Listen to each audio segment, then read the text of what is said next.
पुंडलिक वरदारी विठ्ठल श्री ज्ञानदेव तुकाराम. नमस्कार मंडळी, अमृतबिंदू या आध्यात्मिक मराठी यूट्यूब चॅनलवर पुन्हा एकदा आपले स्वागत आहे. मंडळी, आजच्या चिंतनाचा श्लोक असा आहे: बहुता परी संकटे साधनाची, वृते दान उद्यापने ती धनाची, दिनांचा दयाळू मनी आठवावा, प्रभाते मनी राम चिंतित जावा. श्रीराम. मंडळी, या श्लोकामधून देखील समर्थांनी भगवंताचं स्मरण, भगवंताचं नाम हे इतर सर्व साधनांच्या पेक्षा किती श्रेष्ठ आहे हेच आपल्याला सांगण्याचा प्रयत्न केलेला आहे. वेगळ्या प्रकाराने केलेला आहे थोडा.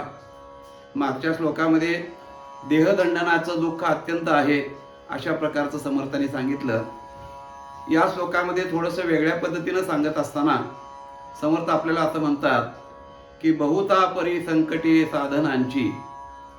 अनेक साधनं करत असताना खूप संकट येतात. त्याच्यामध्ये संकट याचा अर्थ खूप अडचणी येतात. काही साधनं करत असताना ठरल्याप्रमाणे ते आपण ठरवतो किंवा आपण नियम करतो, त्या नियमाप्रमाणे पार पाडतोच असं होत नाही.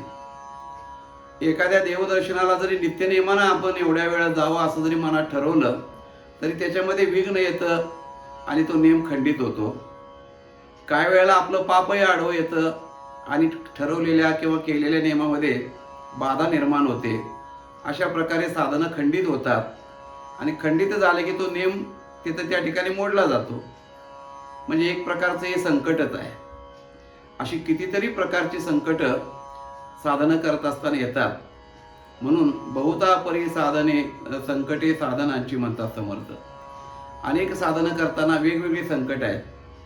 त्यातल्या त्यात व्रत, दान, उद्यापन इत्यादी साधनं जर करायला गेलो आपण तर तिथं तर फार मोठी संकट आहे. कोणतं संकट आहे तर या सर्व गोष्टीला धन लागतं, म्हणजे पैसा लागतो. पैशाशिवाय या गोष्टी आपण करू शकत नाही, करताच येत नाहीत. व्रत जरी करायची म्हटली, आता व्रत अनेक प्रकारचे आहेत. श्रावण महिना तर पूर्ण व्रतांचा असतो महिलांच्या करता. शुक्रवाराचं व्रत आहे, रविवारचं व्रत आहे, सोमवारचं व्रत आहे. कितीतरी व्रत श्रावण महिन्यामध्ये आहेत. काही चातुर्मासाची व्रत आहेत, काही 16 सोमवारचं व्रत आहे, 16 शुक्रवारचं व्रत आहे. कितीतरी व्रत करतात लोक, करण्यात येतात. पण हे सगळं व्रत करत असताना त्या ठिकाणी धनाची गरज असते. कारण का तर काही साधनं करत असताना त्याला धन खर्च करावाच लागतो. उदाहरणार्थ एखादं व्रत जर केलं तर त्या व्रताचं उद्यापन करावं लागतं. उद्यापन म्हणजे काय तर आपण ज्या हेतूनं व्रत केलेलं आहे, जो काही संकल्प केलेला आहे, उदाहरणार्थ 16 सोमवार, ते 16 सोमवार पूर्ण झाल्यानंतर आपण देवाला सांगायचं असतं की देवा, आम्ही जो संकल्प केला होता तो तुमच्या कृपेने पूर्ण झालेला आहे, म्हणून त्याचा एक समारंभ करायचा असतो. त्याला उद्यापन म्हणतात. आणि तो करण्याकरता कितीतरी अशा प्रकारचा खर्च येतो. किमान 16 जोडपी जेवायला सांगायचे असतात. त्यांना वस्त्रदान, द्रव्यदान अशा प्रकारचं दान द्यायचं असतं. इत्यादी बऱ्याच गोष्टी त्या ठिकाणी कराव्या लागतात. आणि याकरता धनाची गरज असते. ज्याच्याकडे धन नाही त्या माणसाला हे करणं शक्य नाही. त्याच्याकरता हे संकटच आहे ना. म्हणून व्रत, त्या व्रताचं उद्यापन करणं हे तसं म्हटलं तर कष्टाचं आणि संकटाचं आहे. मंडळी, उद्यापन काही गोष्टीला करावंच लागतं, तिथं पर्याय नाही. आता बघा, गेला 1.5 महिना आपण बरेच जण कुंभमेळ्याला तीर्थस्नानाला जाऊन आलेले आहात. जवळजवळ अर्धा भारत, म्हणजे भारताची लोकसंख्या जर 130 कोटी धरली, 140 कोटी धरली, तर जवळजवळ 65 कोटीच्या वर लोकसंख्या ही कुंभमेळ्याला जाऊन आलेली आहे. कुंभमेळ्याला गेल्यानंतर काशीला गेलेले आहेत, अयोध्येला गेलेले आहेत, मथुरा वृंदावनला गेलेले आहेत लोक. परंतु हे त्यांच्या लक्षात नाही आहे की आपण तीर्थयात्रा करून आल्यानंतर त्याचं उद्यापन करायचं असतं. उद्यापन केल्याशिवाय तीर्थयात्रा सफळ होत नाही, हा शास्त्राचा नियम आहे. तुम्ही बघा, पूर्वजांनी आपल्या तीर्थयात्रा केलेल्या आहेत. कितीतरी पुराणामध्ये त्याची उदाहरणं आहेत. पण तीर्थयात्रा करून आल्यानंतर त्याचा उद्यापनाचा सोहळा करायचा असतो, ते शास्त्रानं सांगितलेलं आहे. आता किती जणांनी केला कुंभमेळ्याला जाऊन आलेल्यांच्यापैकी? कोणीही केलेलं नाही, कोणाच्या लक्षातच ही गोष्ट नाही. आम्ही जाऊन आलो संपलं, जाऊन आलो एवढाच विषय झाला. त्याचा पुढचा जो विधी असतो तो विधी उद्यापनाचा विधी करायचा असतो. म्हणजे काय करायचं असतं, तर ज्या तीर्थस्नानाला आपण गेलेलो असतो तिथल्या तीर्थाचा कलश आणलेला असतो, तिथल्या देवाची मूर्ती आणलेली असते, तिथला प्रसाद आणलेला असतो, तिथला एखादा माहितीप्रद ग्रंथ आणलेला असतो. अशी तिथली प्रसादाची साधनं आपण घेऊन येत असतो त्या क्षेत्रावरची. आणि ती आणल्यानंतर, ती घरी आणल्यानंतर एक शुभ दिवस बघून त्या गंगा कलशाचं प्रसाद, ग्रंथ, देवाच्या मूर्ती ज्या काही आणलेल्या असतो त्या चौरंगावरती मांडून ब्राह्मणाच्या हस्ते किंवा आपण स्वतः शास्त्रशुद्ध पद्धतीनं त्याचं पूजन करायचं असतं. त्या निमित्तानं अन्नदान करायचं असतं. आपले नातेवाईक, आप्तेष्ट यांना बोलवून तो एक समारंभ करायचा असतो. तुम्ही म्हणाल हे करायलाच पाहिजे का? आता करायचं नसेल तर त्याच्या कुणाची सक्ती नाही, पण केलं पाहिजे असं शास्त्र सांगतं.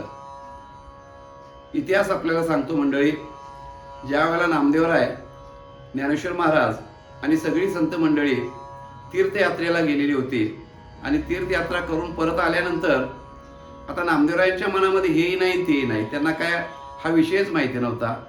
मुळात त्यांना तीर्थयात्रेला जायचंच नव्हतं. परंतु माऊलींच्या आग्रहासाठी आणि देवाने पाठवल्यामुळे नामदेवराय गेले.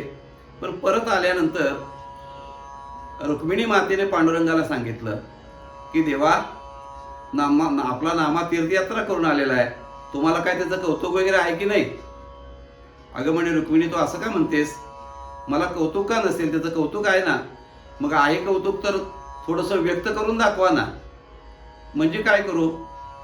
तर तीर्थयात्रेचं उद्यापन करा, सगळे ब्राह्मण जेवायला बोलवा, संत मंडळी वैष्णव जेवायला बोलवा, मोठा समारंभ करा आणि नामदेवानं केलेल्या तीर्थयात्रेचं उद्यापन करा, असं रुक्मिणी मातेने पांडुरंगाला सांगितलं. आणि त्याप्रमाणे त्याचा उद्यापन सोहळा फार मोठा पांडुरंगाने त्या ठिकाणी पंढरपुरात केलेला आहे. तेव्हा व्रत करा किंवा तीर्थयात्रा करा, त्या ठिकाणी त्याचा उद्यापन हा भाग विधीचा असतो, तो करावा लागतो. आणि ते करण्याकरता समर्थ म्हणतात आपल्या हातात पैसे असायला पाहिजे, धन असायला पाहिजे. त्या धनाशिवाय ही गोष्ट करता येत नाही.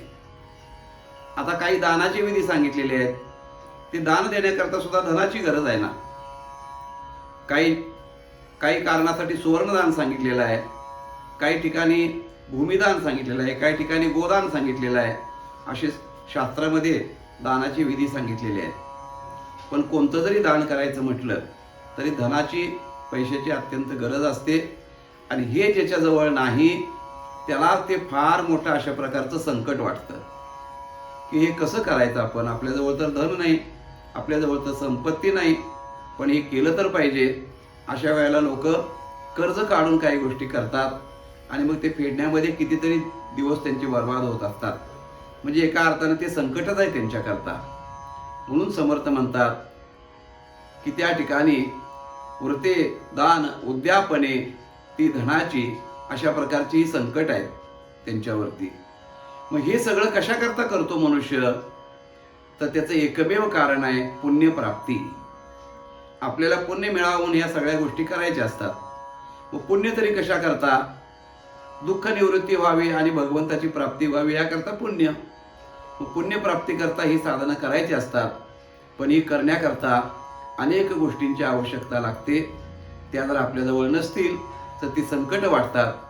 म्हणून समर्थ म्हणतात की बाबांनो, हे जर तुमच्याजवळ नसेल तर काही घाबरू नका.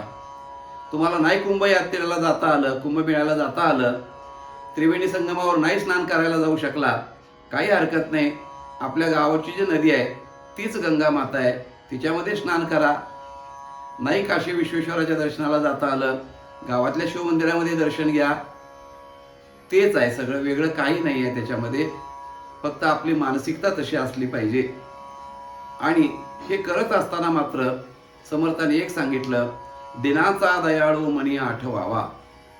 फक्त त्या दीनदयाळू असणाऱ्या भगवान श्रीरामाचं, म्हणजेच पांडुरंगाचं म्हणा, म्हणजेच श्रीकृष्णाचं म्हणा, म्हणजेच गणेशाचं म्हणा, जे ज्याचं आराध्य असेल त्याचं तो दीनदयाळू असणारा परमात्मा, विश्वव्यापक भगवंत, त्या भगवंताचं तुम्ही मनामध्ये स्मरण करा, त्याची आठवण करा, कारण तो दीनदयाळू आहे. म्हणजे जगामध्ये जे दीन आहेत, दिनाची व्याख्या आपण मागे एकदा एका श्लोकामध्ये करून गेलेलो आहोत की दीन कुणाला म्हणतात, की स्वतः ज्याच्या ठिकाणी लीनता आहे, स्वतः ज्याच्या मनामध्ये कमीपणाची भावना आहे, मी सर्वांच्या पेक्षा लहान आहे, मी गरीब आहे, अशा प्रकारची भावना परमार्थामध्ये असावी लागते. तेव्हा अशी जी भावना असते त्याला दीन म्हणतात. आणि असे जी दीन असतात ते भगवंताला अत्यंत आवडतात, त्यांच्यावरती तो दया करतो, म्हणून त्याला दीनदयाळू म्हटलेलं आहे. समर्थ म्हणतात, दिनांचा दयाळू मनी आठवावा आणि प्रभाते मनी रामचिंतित जावा. की बाबांनो, सकाळी दिवसाची सुरुवात झाल्यानंतर कोणतीही गोष्ट करण्यापूर्वी भगवान श्रीरामाचं चिंतन करा, त्याचं स्मरण करा. सर्व गोष्टी तुम्हाला तेवढ्या एका भगवत स्मरणामुळं जीवनामध्ये प्राप्त होतील, अशा प्रकारची ग्वाही समर्थांनी म्हणा किंवा इतर सर्व संतांनी आपल्याला अशा प्रकारचा निर्वाळा दिलेला आहे. फक्त अडचण एवढी आहे की आपण त्याचा अनुभव घेत नाही, ती कृतीमध्ये आणून त्याचा अनुभव घेण्याचा प्रयत्न करत नाही. इथंच आपली अडचण आहे. मंडळी, ते आपण करण्याचा प्रयत्न करू आणि जीवन सुखी, आनंदी, समाधानी बनवण्याकरता संत वचनाचा आधार घेऊन त्यांच्या मार्गाने चालण्याचा आपण निर्धार करूया मंडळी. तेव्हा आजचं चिंतन आपल्याला कसं वाटलं ते जरूर कळवा. आपण या चॅनलवरती पहिल्यांदा ऐकत असाल तर चॅनल सबस्क्राईब अवश्य करा आणि इतरांच्यापर्यंत त्याची माहिती जरूर द्या. भेटूया मंडळी पुढच्या श्लोकामध्ये, पुढच्या भागामध्ये. तोपर्यंत नमस्कार. रामकृष्ण हरी.